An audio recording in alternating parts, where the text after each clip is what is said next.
Целосна замена не можат да направат, ама да направат малку штета кај луѓето може. Светот се менува побрзо отколку што граѓаните можат да прифатат. Едни веруваат дека вештачката интелигенција никогаш нема да ја замени човечката суштина, додека други стравуваат од нивната моќ.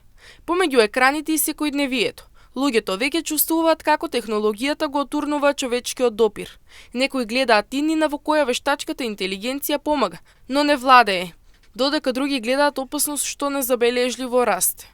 Не би требало да се намале, затоа што нас никој не може да не замене човештвото. Друго е добро и тоа, ама со телефони се стално. Не се ги оставиле со телефони. Повеќе со телефони работат отколку со... Па да, повеќето луѓе веќе знаеат дома да се работи. Не верувам. Може да му нешто, а за се не верувам. Не. По моје мислење може нешто физичко, нешто работно.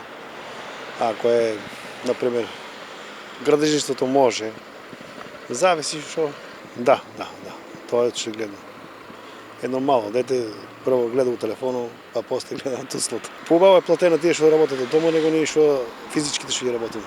Па сега црпката едно време не се били народно школување, а после имали интелигенција. После изведували, а сега имат школа, ама не знаат ништо. Граѓаните се согласни.